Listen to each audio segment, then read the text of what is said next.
सिराज अहमद शाह अमरोटी साहब, like एहतराम हजरत सईद अब्दुल्ला महर साहब, मुझे भा मौली शफीक साहब, मुझा मुहतरम दोस्तों भाईरों और बुजुर्गों, अवा सभी जे इल्म में आहे त एक दफ़ो ॿीहर इलेक्शन जो माहौल गरम थी वियो आहे ऐं असांजी जमात जमीयत उलमा इस्लाम असांजे भाउ सैयद रुश्दुल्ला शाह अमरोटी साहब के उम्मीदवार के तौर ते मैदान ते लाचे। हालांकि ॿियूं भी खोड़ जमातूं आहिनि, ॿियूं भी खोड़ ताकतवर शख्सियतूं आहिनि, लेकिन कंहिं भी मुकाबलो करण मुनासिब न समझो। हिकड़े गरीब मौलवी के मुकाबले की केड़ी जरूरत पई।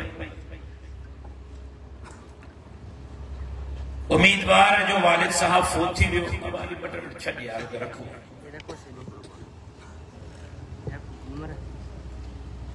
मां हुन जे लाइ दुआ गो हाँ अल्लाह तबारक व तआला उनकी मग़फ़िरत फरमाए ऐं उन जे अॻियां मंज़िलनि खे आसान करे। मुझो या सैयद रुश्दुल्ला शाह अमरोटी जो या साईं सिराज अहमद शाह साहब जो या साईं अब्दुल्ला ॾाॾे साहब जो कंहिंसां कोई ज़ाती झेड़ो कोन्हे, न बनीअ जो झेड़ो,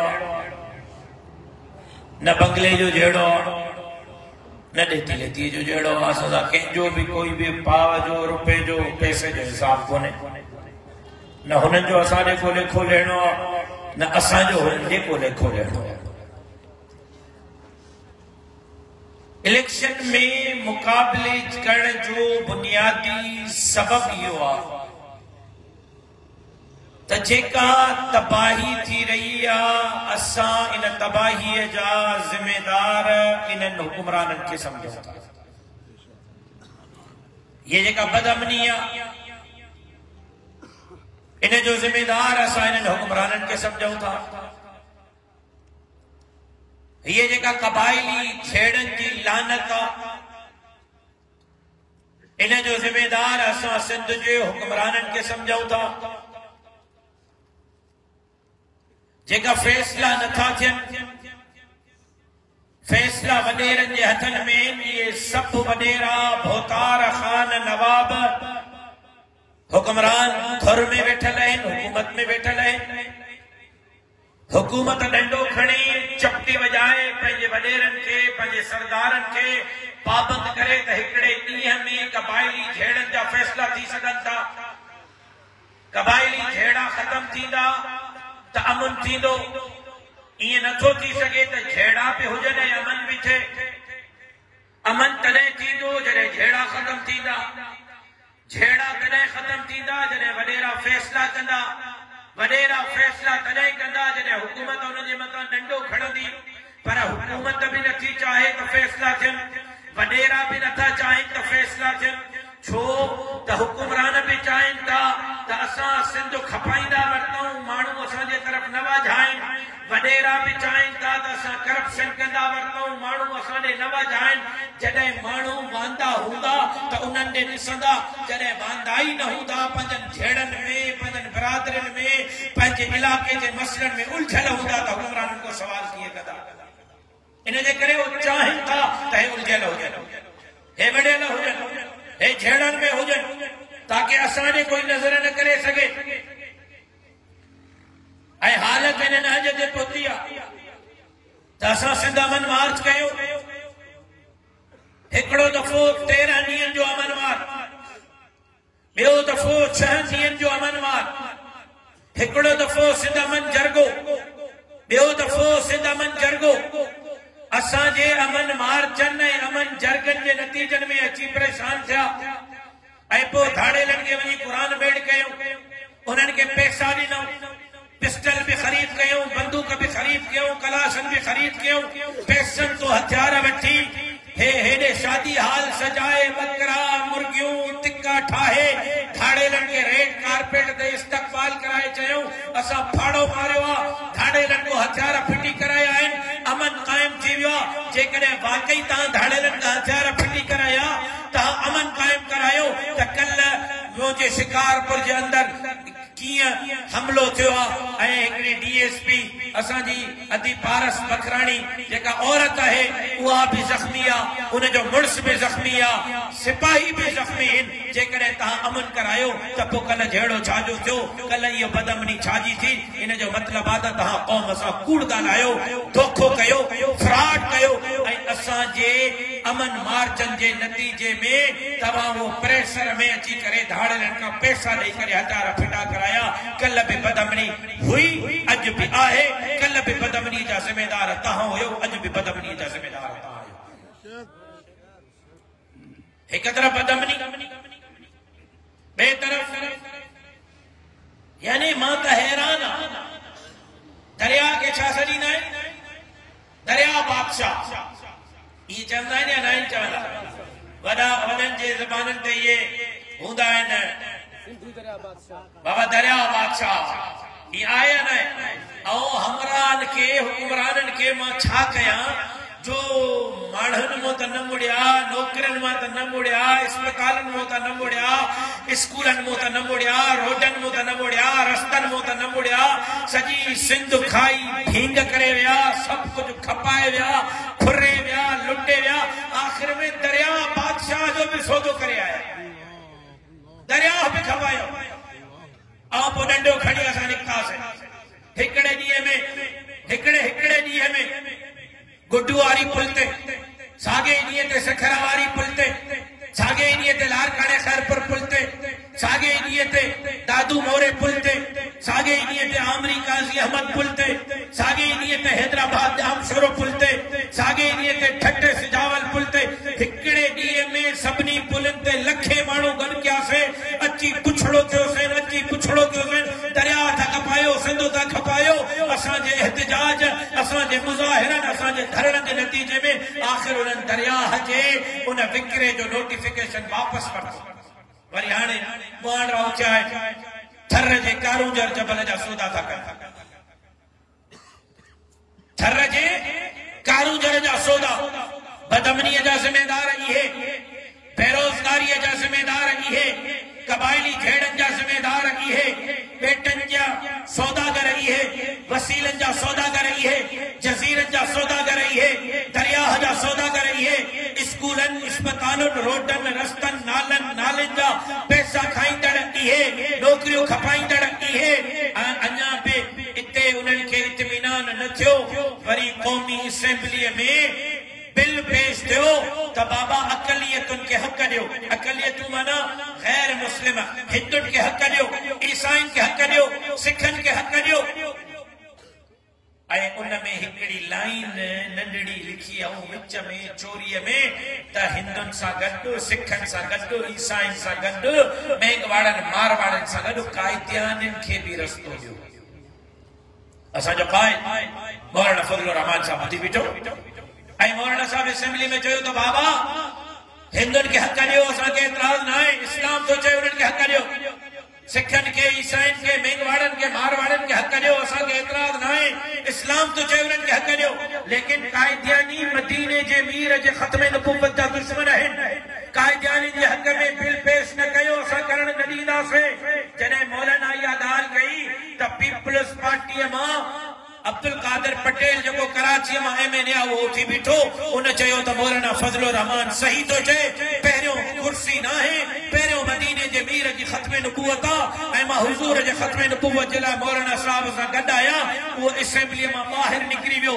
बाक़ी सॼी पीपल्स पार्टी स्पीकर वोटिंग कराई, मोबाइल तव्हां वटि आहे, वञी सर्च कयो गूगल ते, यूट्यूब ते, सॼे ॾींहं जी कार्रवाई पई आहे। नून लीग वोट ॾिनो, पीपल्स पार्टी वोट ॾिनो, MKM वोट ॾिनो, मुखालिफ़त जमियत उलमा इस्लाम कई ऐं ॿियनि अपोजिशन जे पार्टियुनि कई ऐं अब्दुल कादिर पटेल हिकिड़े पीपल्स पार्टी पार्टी जो उम्मीदवार मुखालिफत कई मां हिक हिक तकरीर में उनके खराज तहसीन तो पेश कया मां हिक हिक तकरीर में उनकी तारीफ तो कया तहां जे शिकारपुर जे एमएनए उन जे हक में वोट ॾिनो हाणे माण्हुनि खे ॿुधायां तो चिड़े थो त माण्हुनि खे छो थो ॿुधाए अब तू निकरी अचे हां तो तुझी भी तारीफ कया हां तू निकरी अचे हां तो कभी बुलंद हार पाराया हां हिक हिक तकरीर में अब्दुल कादिर पटेल जी त मुझे चाचे जो पुट आहे अब्दुल कादिर पटेल उन खतमे नबूवत जे लाइ कदम खयो असेंबली भरे में तकरीर कई स्पीकर के चयो त मां वोट न ॾींदुमि असां उन जी तारीफ़ था कयूं तू वोट ॾिनो त असां तो जरा माण्हुनि खे ॿुधायूं था त बाबा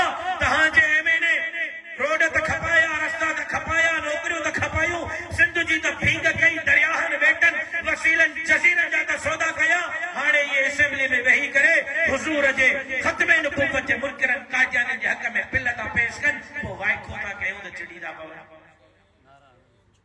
वाइको था कयूं त चिड़ी था पवनि होना वरी हो हमरा ॿियो हमरा हुनजो नंढो भाउ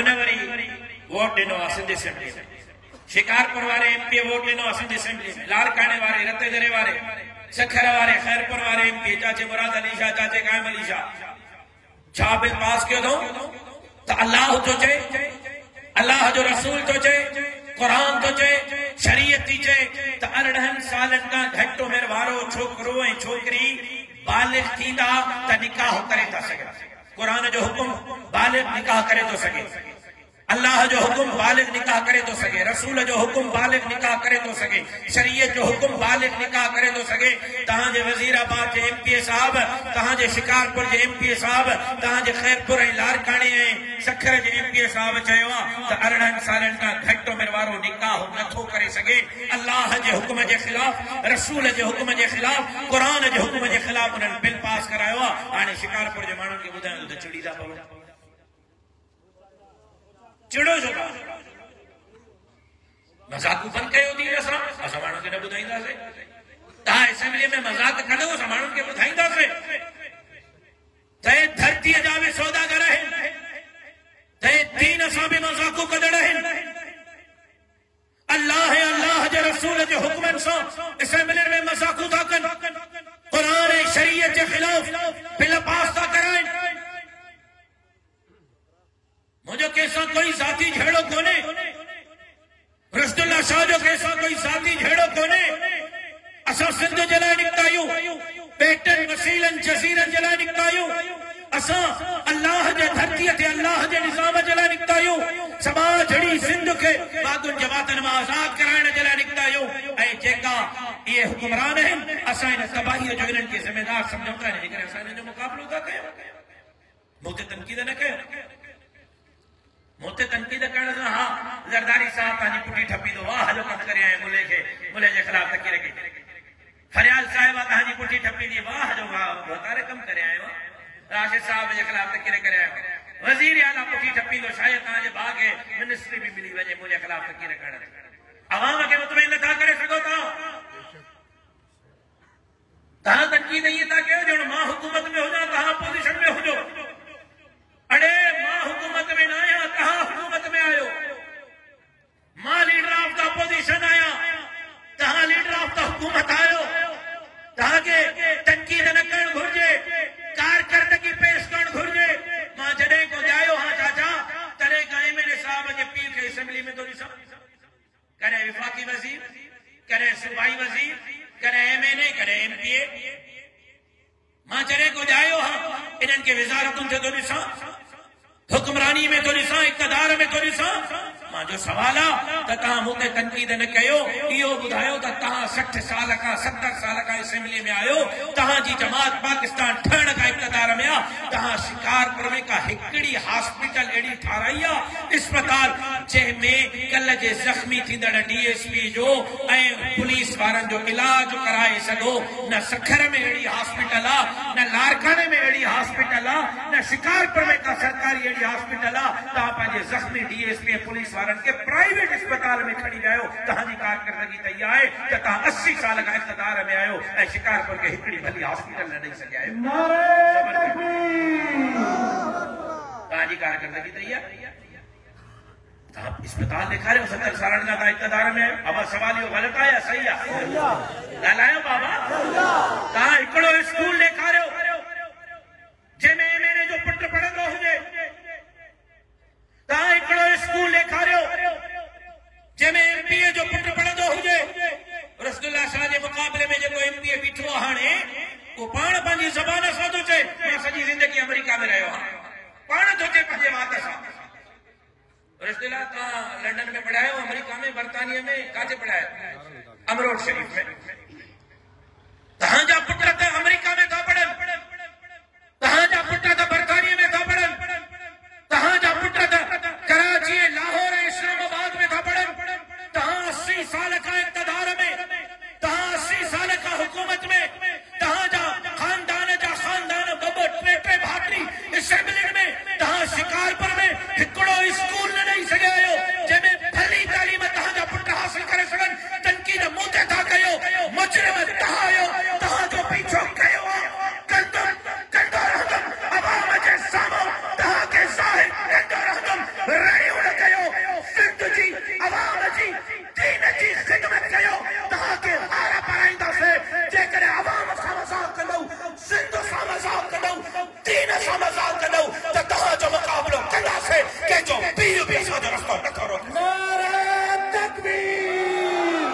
धरतीअ जे सौदागरनि ते, धरतीअ जे दुश्मननि ते, दीन जे दुश्मननि ते, इस्लाम जे दुश्मननि ते नारे तकबीर। असां तव्हांजी जंग था बड़ा, असां अवाम जी जंग था बड़ा। कोई हिकिड़ो रस्तो त ॾेखारियो। पोयनि 2 सालनि खां तव्हां MLA आहियो, हाणे नए टेन्योर में। पोयनि 2 सालनि खां तव्हांजो भाउ MP आहे। कोई हिकिड़ो रस्तो ठारायो अथव त ॿुधायो त फलाणो रोड ठारायो आहे। तुम्हारो भाउ ॾेखारे त फलाणो रोड ठारायो आहे। का हिकिड़ी डिस्पेंसरी ठाराईंदव त ॿुधायो, का हिकिड़ी नौकिरी मेरिट ते ॾिनी अथव चमचनि वठण खां सवाइ त ॿुधायो। तव्हां भींग कंदव त तव्हांखे आईनो ॾेखारींदासीं। पोइ चिड़ो न, पंहिंजे पाण खे सुधारियो, चिड़ो न, पंहिंजी इस्लाह कयो। तव्हांखे आईनो ॾेखारींदासीं, पोइ चिड़ो न, अवाम जी ख़िदमत कयो। तव्हांखे आईनो ॾेखारींदासीं, पोइ चिड़ो न, अल्लाह ऐं अल्लाह जे रसूल जे हुक्मनि सां मज़ाक़ बंदि कयो। ख़त्म नबूवत जे कानून जे ख़िलाफ़ कायदियान जे हक़ में वोट ॾियणु बंदि कयो। हिते त रड़ियूं था कयो कायदियानी काफ़िर आहिनि, काफ़िर आहिनि, काफ़िर आहिनि। असेंबली में मौत पियो अथई छा? अब्दुल कादिर पटेल खां गॾु उथी बीहे हाणे उन वाकआउट कयो तो बि करे हाणे हिते कायदियानी का चओ त ख़बर अथई त माण्हू मचड़ा हणंदा, माण्हू मचड़ा हणंदा। ख़बर अथई त हुज़ूर जे ख़त्म नबूवत तां माण्हू पंहिंजो पाण खे क़ुर्बान करे छॾींदा। हिते त रड़ियूं थो करे। असेंबली में नांग सिंगी वियो हुई छा? असेंबली में छा थियो हुई? मरी वए, बेहोश पे उथे हां न अब्दुल कादिर पटेल सां गॾु निकिरे। हाँ मां तोखे हार पारायां।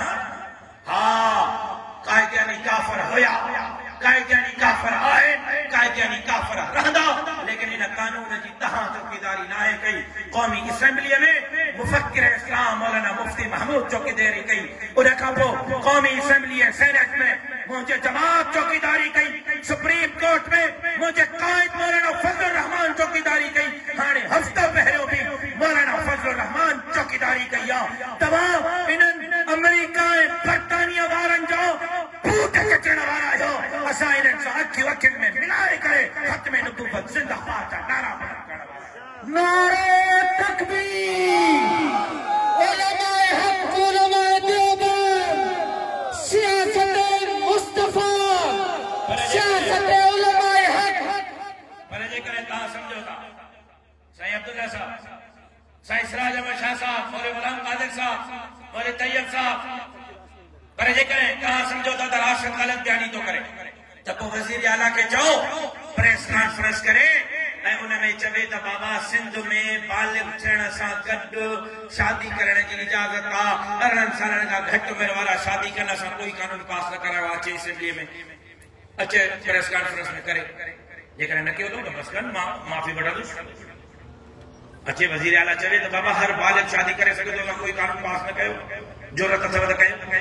तव्हां बिल पास कयो, तव्हां चोर आहियो, तव्हां आज़ाद कया कुरान जे शरीयत जे अल्लाह जे हुक्मन सां ता चोर हो ता दीन जे हुक्मन सां हतराम कया ता अल्लाह जे रसूल जे हुक्मन जा पादी आयो ऐं जे करे तो वोट न दिनो त स्पीकर साहब के चो तो रूलिंग दे असेंबली में भी तकीर कर त बाबा उन्हनि जो वोटिंग थी मां चयो मां त कोनो मां त वीडियो रखिया फेसबुक से असेंबली जे कार्रवाई जी पई आ गूगल ते वणो सर्च कयो हिकड़ो मानू आ पीपल्स पार्टी जो असां लाई नाला वरता तो जरूरत अथव अखलाकी त जरा असेंबली जे फ्लोर ते भी गालायो जरा प्रेस कॉन्फ्रेंस में कयो बुधायो असां बाल बिल पास न करायो असां काई पाबंदी न आए हई असां के अल्लाह जे रसूल जे हुक्म जे खिलाफ कोई कानून पास न करायो लिहाजा कौम सां धोखा बंद कयो फ्रॉड बंद कयो अल्लाह जे रसूल जे हुक्म सां मजाक बंद कयो खत्म नबूवत जे कानून सां हक जुराम बंद कयो ऐं सिंध जा सौदा करण बंद कयो बेटन वसीलन जज़ीरन के खपाइण बंद कयो दरियाह जा सौदा बंद कयो कारू दर जा सौदा बंद कयो शिकार पर खिदमत कयो अमन करायो फैसला करायो कबायली जेड़ा खत्म करायो ऐं माण्हुनि के मेरिट का रोजगार दियो सुठियूं अस्पतालूं ठारायो सुठा स्कूल ठारायो रोड रस्ता ठारायो असां तव्हांखे हार पाराईंदासीं पर जेसि ताईं तव्हां दीन सां मज़ाक़ूं कंदव धरतीअ सां मज़ाक़ूं कंदव अवाम सां मज़ाक़ूं कंदव तव्हां सां मुक़ाबिलो कंदा रहंदासीं ऐं पोइ 9 तारीख़ तो 14 तारीख़ साईं रुस्तुल्ला उम्मीदवार न आहे तव्हां सभु उम्मीदवार आहियो तव्हां हिकु उम्मीदवार बाबा ठीकु आहे पोलिंग संभालींदव ठप्पा किताब ते हणंदव तीर जा टुकड़ा 4 कंदव केड़ा पाण के उम्मीदवार समझो था किताब जा केड़ा पंहिंजो पाण के किताब जो नुमाइंदो समझो था पत्तो वाइदो मुड़साणो वाइदो पोलिंग इनके संभालींदव पोलिंग जी निगरानी कंदव वोट ॾींदव ऐं ॾियारींदव चोरी करण के न ॾींदव जबरदस्ती करण न ॾींदव धांधली करण न ॾींदव अल्लाह साईं तव्हांजो ऐं मुंहिंजो हामी नासिर जिंदगी बाक़ी मुलाकात बाक़ी